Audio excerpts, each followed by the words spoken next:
الشيطان الرجيم بسم الله الرحمن الرحيم الذين إن مكناهم في الأرض أقاموا الصلاة وآتوا الزكاة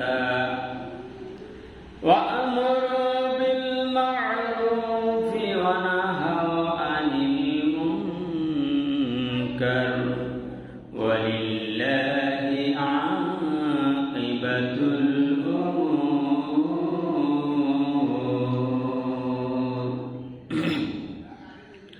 وقال النبي صلى الله عليه وسلم الساقط عن الحق الشيطان نخرج. اللهم صل على سيدنا مولانا محمد وعلى آل سيدنا شافعنا محمد. اللهم صل على سيدنا مولانا محمد وعلى آل سيدنا شافعنا محمد. আইসোভাবে যাইতে হবে ওই না সুদূর কবরে, হিসাব নিকাশ দিতে হবে ওই না কঠিন হাসরে। আল্লাহুম্মা সাল্লি আলা সাইয়্যিদিনা মাওলানা মুহাম্মদ ওয়া আলা আলি সাইয়্যিদিনা শাফি'ানা মুহাম্মদ। করবাবারি করবাগার করবাবারি করবাঘর, সময় যখন আসবে চলে যাইব সবাই সারিয়া। আল্লাহুম্মা সাল্লি আলা সাইয়্যিদিনা মাওলানা মুহাম্মদ ওয়া আলা আলি সাইয়্যিদিনা শাফি'ানা মুহাম্মদ। লা ইলাহা ইল্লাল্লাহ ইল্লাল্লাহ লা ইলাহা ইল্লাল্লাহ লা ইলাহা ইল্লাল্লাহ। হায়রে নামাজ রোজা ছাইরো না, হায়রে নামাজ রোজা ছাইরো না, মা বাবাকে ভুলো না। হায়রে নামাজ রোজা ছাইরো না, মা বাবাকে ভুলো না। হায়রে জান্নাতবাসী হইতে চাইলে, হায়রে জান্নাতবাসী হইতে চাইলে প্রাণ ভর করো সাধনা। লা ইলাহা ইল্লাল্লাহ লা ইলাহা ইল্লাল্লাহ লা ইলাহা ইল্লাল্লাহ। হাসবি রব্বি জাল্লাল্লাহ নূর মুহাম্মদ সাল্লাল্লাহ। হাসবি রব্বি জাল্লাল্লাহ নূর মুহাম্মদ সাল্লাল্লাহ। লা ইলাহা ইল্লাল্লাহ লা ইলাহা ইল্লাল্লাহ লা ইলাহা ইল্লাল্লাহু মুহাম্মাদুর রাসূলুল্লাহ সাল্লাল্লাহু আলাইহি ওয়াসাল্লাম। সম্মানিত অতিথিবৃন্দ, মুসল্লিয়ানে কেরাম, দূর দূরান্ত থেকে আগন্তুক মেহমান বৃন্দ, যুবক বৃন্দ, ছোট ছোট সোনামণিরা, ইউটিউব ফেসবুক ভিউয়ার সহ সকলকে জানাই এই পবিত্র জুমাতুল মোবারক দিনের পক্ষ থেকে শুভেচ্ছা এবং সালাম। আসসালামু আলাইকুম ওয়া রাহমাতুল্লাহি ওয়া বারাকাতুহু। সম্মানিত সুধী, আপনাদের সামনে আজকে আমি যে আয়াত তেলাওয়াত করেছি আর হাদিস এর আলোকে সংক্ষিপ্ত কিছু কথা বলবো। আল্লাহ তাআলা যেন আমাকে বলার, আমল করার, আপনাদেরকে শোনার, বুঝার এবং আমল করার তৌফিক দান করেন। সকলে বলুন না আমিন। রব্বিশ রাহ লি সাদরি ওয়া ইয়াসসির লি আমরি ওয়াহলুল উকদাতাম মিন লিসানি ইয়াফকাহু কওলি। আমি আপনাদের সামনে 17 নম্বর পারা সূরাতুল হজ, এই সূরা হজের 41 নম্বর আয়াত তেলাওয়াত করেছি। বর্তমান সমাজের প্রেক্ষাপটকে কেন্দ্র করে আমি এই আয়াতটা নির্বাচন করেছি এবং হাদিস কানা। আল্লাহ রাব্বুল আলামিন এর মধ্যে 4টি কথা বলেছেন। কয়টি? ঈমানদার যারা দুনিয়ার বুকে মুসলমান দাবি করো, রাব্বুল আলামিন বলেন তোমাদের জন্য 4টি করণীয় কাজ আছে, তাহলে তোমরা মুমিন, তাহলে তোমরা মুসলমান। আল্লাহ এতে বলেন আল্লাযীনা ইম্মাক্কান্নাহুম ফিল আরদি ইয়াকামুস সালাতা। দুনিয়ায় মুমিন বান্দা বান্দিরা যখন ক্ষমতায় আসবে, নির্বাচিত হবে, তখন তারা ওই সমাজে 4টা কাজ করবে। কয়টা? কথা কয় 4টা কাজ করবে। নাম্বার 1, আল্লাযীনা ইম্মাক্কান্নাহুম ফিল আরদি আকামুস সালাতা। 1 নম্বরে ওরা দুনিয়ার মধ্যে নামাজ কায়েম করবে বাধ্যতামূলক। আজকে মক্কা মদিনায় যখন কোরআন দিয়ে নির্বাচিত হয়েছে প্রধানমন্ত্রী, নামাজ বাধ্যতামূলক না ইচ্ছামতো? কথা কথা।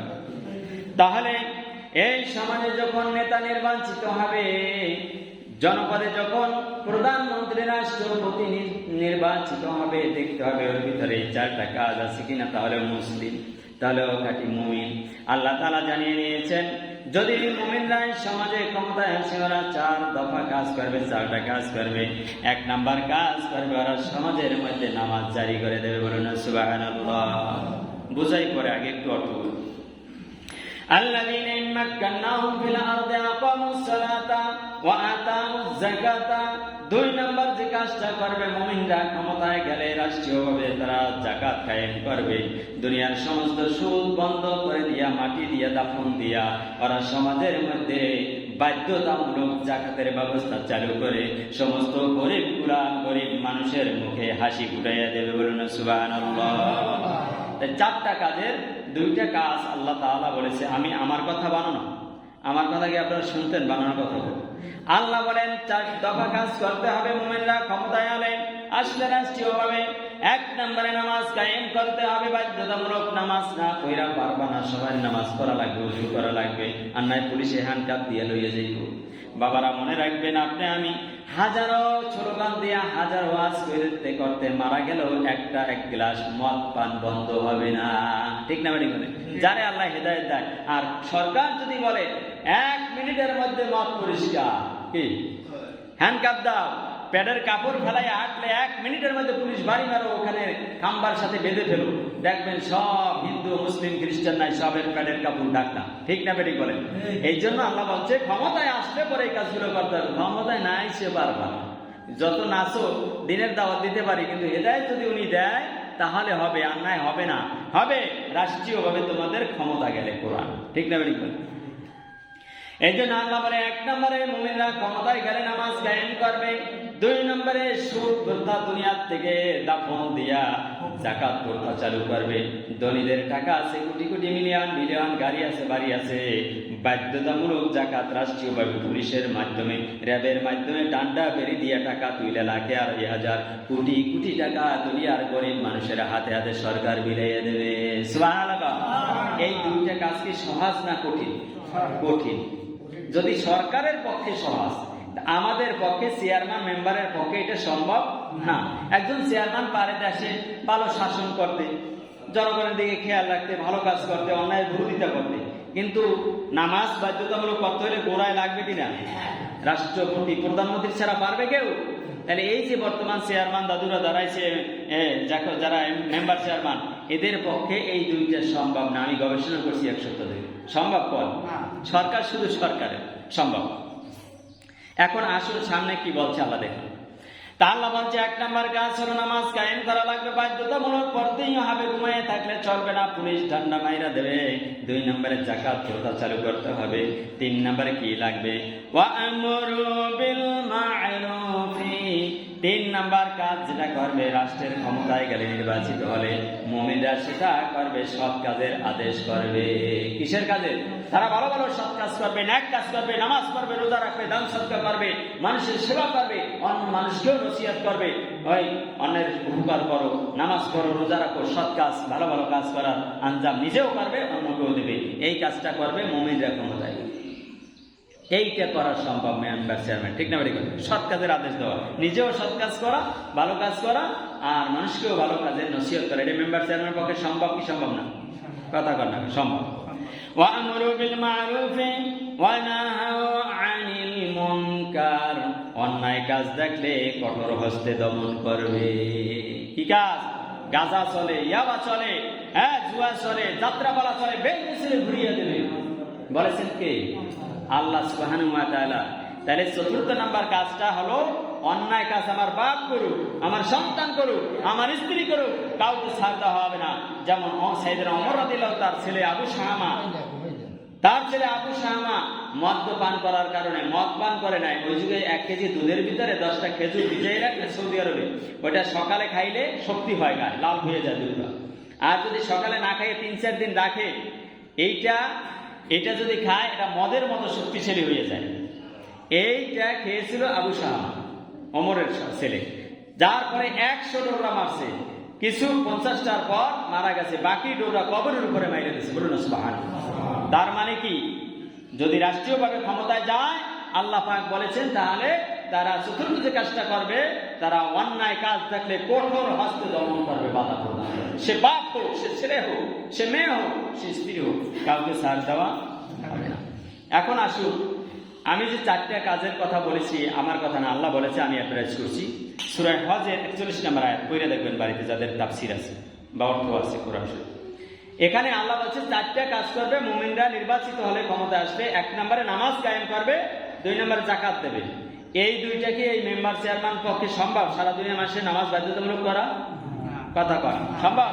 আর এই নামাজ আর যাকাত যদি সরকার বলে 1 ঘন্টার মধ্যে যে আইন পাস, কি 1 ঘন্টার মধ্যে সব ছাপ, কোনো মত থাকতে পারবে না বাংলাদেশে, থাকবে?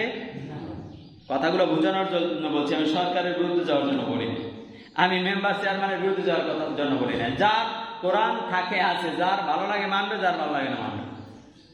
এখন আল্লাহ পাক বলছে যে নামাজ কায়েম করবে, যাকাত প্রদান করবে। এইটা ওই সরকার ছাড়া কোন চেয়ারম্যান, এমপির পক্ষেও সহজে এটা সম্ভব না, যদি উনি পাস না করে, ঠিক না? করে এই জন্য মেম্বার চেয়ারম্যান যারা এখন যারা আইছে, এদের দ্বারা এই 2টা কাজ না। তারা বুঝছেন এই 2টা কাজ কি? এদের নামাজ পড়ানো লাগবে বাধ্যতামূলক, আর যাকাত উঠাইয়া যাকাত দেবে সমাজে। এটা কি চেয়ারম্যান পারবে? ভাইস চেয়ারম্যান পারবে? উপজেলা চেয়ারম্যান পারবে? কেউ পারবে? দেশ চেয়ারম্যান পারবে? কেউ পারবে না। এখন কথা হয়েছে পারবে শেষের 2টা কি? ওয়া'মুরু বিল মা'রুফি, সৎ কাজের আদেশ দেওয়া। সৎ কাজ নিজেও ভালো ভালো কাজ করবে, অন্য মানুষকেও ভালো ভালো কাজের কথা বলবে। এটা কি সম্ভব কিনা মেম্বার চেয়ারম্যান? সম্ভব। তাহলে এই গুণটা আছে কিনা দেখবেন ভোট দেওয়ার আগে, আপনারা চিন্তা ভাবনা করবেন। আমি কিন্তু কারো অ্যাডভাইস করছি। এরপরে ওয়া'মুরুনা বিল মা'রুফি ওয়া ইয়ানহাউনা আনিল মুনকার, অন্যায় কাজের বাধা যে দেয়, অন্যায় নিজেও করে না, অন্যায় কাউকে করতেও সুযোগ দেয় না। আছে না এরকম মানুষ? এই 2টা গুণ যাদের থাকে, তাহলে এই কোরআন অনুযায়ী, কোরআনের আয়াত অনুযায়ী আমরা একে নির্বাচিত করতে পারি কি পারি না? কোন পারি?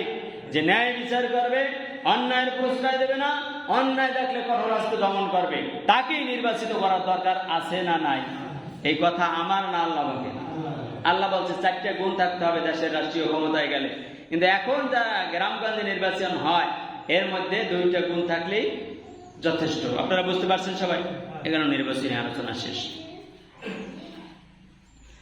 আল্লাহ পাক অন্য জায়গায় 5 নম্বর বারা সূরাতুল আল ইমরানের 110 নম্বর আয়াতের মধ্যে বলেন, কুনতুম খায়রা উম্মাতিন উখরিজাত লিন-নাস তা'মুরুনা বিল মা'রুফি ওয়া তানহাউনা আনিল মুনকার। বলুন আল্লাহু আকবার।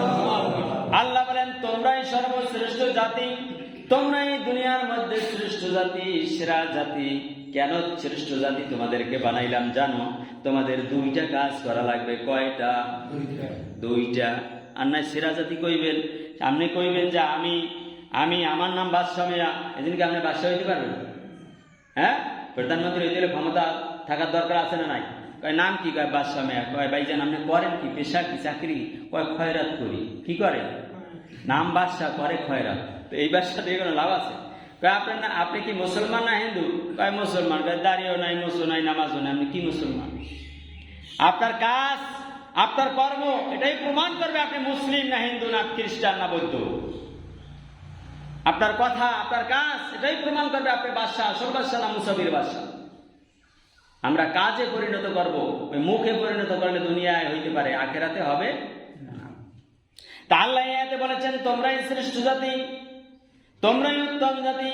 কুনতুম খায়রা উম্মাতিন উখরিজাত লিন-নাস তা'মুরুনা বিল মা'রুফ। তোমাদের কাজ হলো দুইটা। এক নম্বরে তা'মুরুনা বিল মা'রুফ, সৎ কাজের আদেশ করবা। চোখ বন্ধ হইলে রুমাল মুড়া দিয়ে আড়ে সি এ পেটের কাপড় আলাই আড়ে কি দেখা যায়? সি গাঁজা খায় এটি আমার পছন্দ না, রুমাল মুড়া দিয়ে আড়ে। এই কি হুজুর? সৎ কাজের আদেশ করতে হবে। বাবা এটা খাওয়া ভালো না, বাবা এই কাজটা ভালো না, মা এইভাবে চললে সমাজ তো নষ্ট হবে। বলার দরকার আছে না নাই?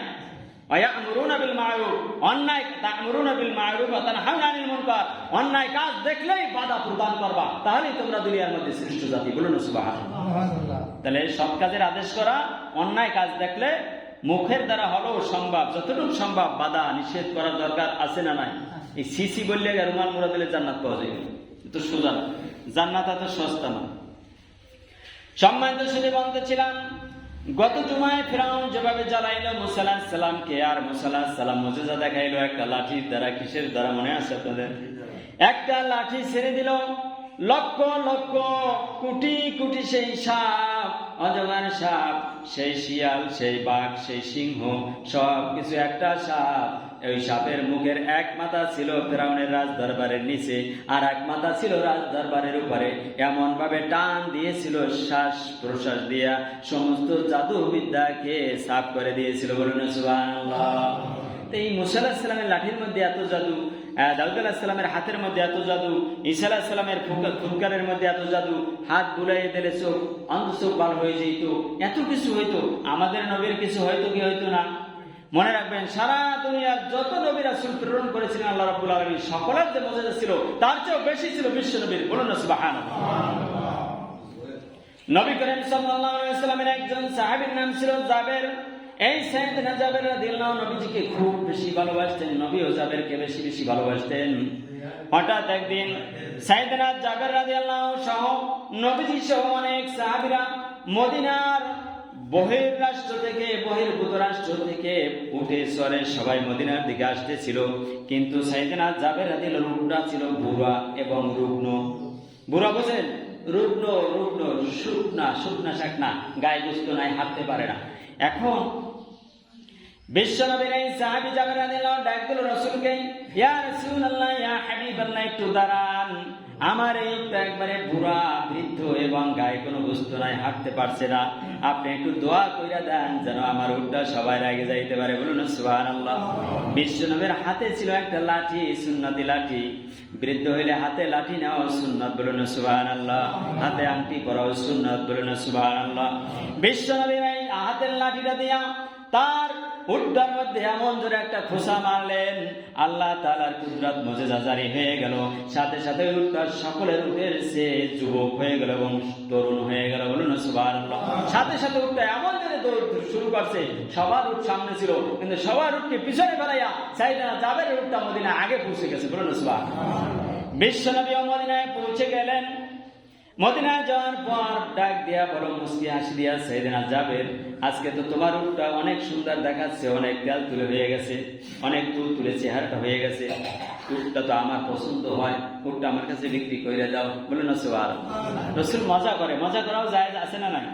সাইয়েদনা জাবের কেবল উটটা আমার কিনতে মন চায়, বললো দিলাম আপনাকে, আপনি টাকা দেন। রাসূলুল্লাহ সাল্লাল্লাহু আলাইহি ওয়াসাল্লাম কিছু টাকা হাদিয়া দিয়ে দিলেন জাবেরের হাতে। একটু দূরে যাইতে না যাইতে আওয়াজ ডাক দিল, জাবের দাঁড়াও। বললো কি হুজুর? বলে এদিকে আসো। হাত তোমার এই যে উটের লাগামটা ধরো, বলো না সুবহানাল্লাহ। উটের লাগামটা সাইয়েদনা জাবেরের হাতে দিয়া সাইয়েদনা জাবের বলে, যাবে উটও তোমার, টাকাও তোমার, তোমার আমি দান করে দিলাম, বলো না সুবহানাল্লাহ। জাবের রাদিয়াল্লাহু খুশিতে আটকান হয়ে বাড়ির দিকে চলে গেল।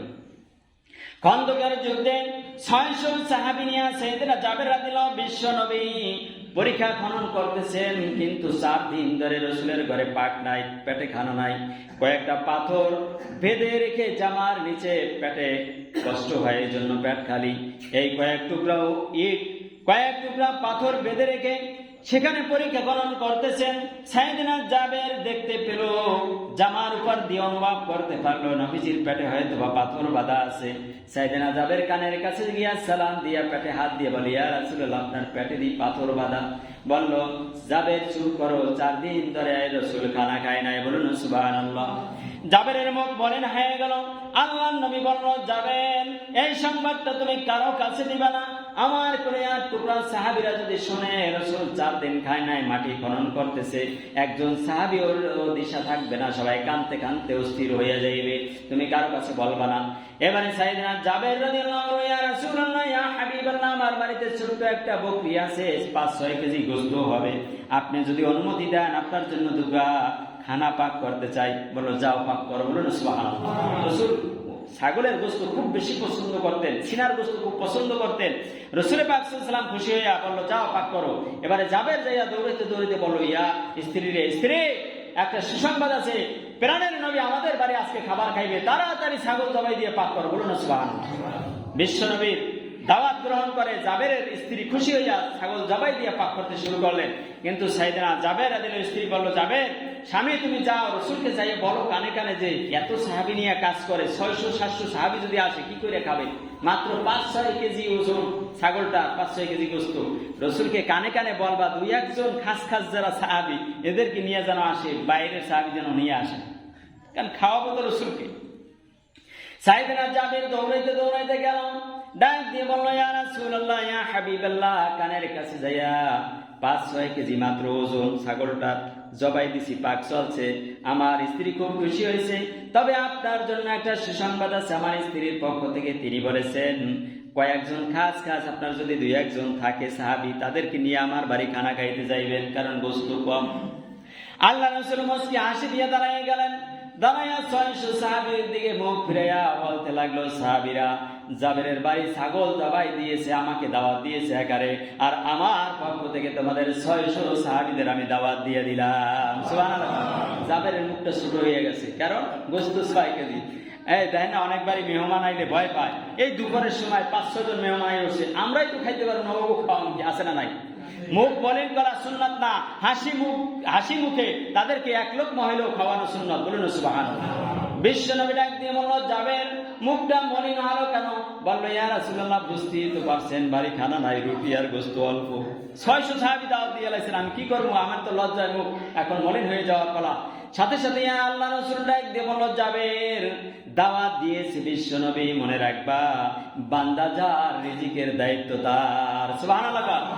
জাবের এই কথা শুনে একদমই বাড়িতে গেলেন, বলল, ভয় নাই আমার হুজুর, আপনি আসেন খানা খাওয়ার জন্য। জাবের রাদিয়াল্লাহু বাড়িতে যাই স্ত্রীর কাছে বলে, স্ত্রী, আজকে খাইছে হুজুর, 600 সাহাবী নিয়ে আমাদের বাড়িতে আসতেছে, আমি গোপন ভাবেই বলছি, কিন্তু হুজুর দাওয়াত দিয়েছে সবাই। আল্লাহ রাসূলের এই সাহাবী জাবের রাদিয়াল্লাহু এই কথা বলার সাথে সাথে জাবেরের স্ত্রী কত বড় আল্লাহওয়ালা ছিল, আর আমাদের মা বোনরাও স্ত্রীরাও তো মেহমান দেখলে মুখ বেটকাই হালায়, অনেকে আসে না নাই। জাবেরের স্ত্রী ডাক দিয়ে আকাশের দিকে তাকাইয়া বলে, জাবের, স্বামী ভয় পাইও না, মুস্কি হাসি দিয়া বলে, আমার আল্লাহর রাসূল মেহমান নিয়ে আসবে, বান্দা যার রিজিকের দায়িত্ব তার। সুবহানাল্লাহ। সাথে সাথে পাক চড়াইয়া দিল। বিশ্ব নবীর সাথে সাথে সুসংবাদ ছড়াইয়া দিলেন, যাও জাবের, আর একটা সংবাদ দিয়ে দিই, তোমার স্ত্রীকে বলবা রুটি বানানোর পরে, ছাগলের গোশত পাক করানোর পরে যেন হাত না দেয়, আর ওই যে ডাকনা গুলা থাকে পাতিলের উপরে, একটা ডাকনাও যেন সরায় না। আজকে আমি আমার বিশ্ব নবী সাল্লাল্লাহু আলাইহি ওয়াসাল্লাম আমার নিজের হাতে খাদিম দিয়া সাহাবীদেরকে খাওয়াই দেব। এগুলো মুজিজার কথা বলছি। লাঠি, শুধু মুসা আলাইহিস সালামের লাঠি কাজ করে না, রাসূলের লাঠি দিয়ে জাবেরের উটের মধ্যে আঘাত দেওয়ার কারণে উটটা আগের মতো যুবক হয়ে গেছে, বলুন না সুবহানাল্লাহ। এটা মুজিজা না বিশ্ব নবী সাল্লাল্লাহু আলাইহি ওয়াসাল্লামের। এবারে বিশ্ব নবী পাক হয়ে গেল। সাহাবীদেরকে 600 সাহাবী নিয়ে বাড়ি গট গট করতেছে, মানুষ বোঝাই হয়ে গেল। বিশ্বনবী এসে বলল, পাতিল কোথায় নিয়ে আসো, কেউ হাত দেবে না, আজকে খাদিমদারের দায়িত্ব আমি পালন করব। সমস্ত সাহাবীদেরকে 600 সাহাবীদেরকে বসায় দিলেন। বিশ্বনবী পাতিল ফাঁক করে আর ভিতরে বাইর করে খাওয়ায়। আল্লাহ রাসূল সাল্লাল্লাহু আলাইহি ওয়াসাল্লাম হাদিসে আসে 600 সাহাবীদেরকে রুটি আর ছাগলের গোশত দিয়ে পেট পরিপূর্ণ করে দিলেন।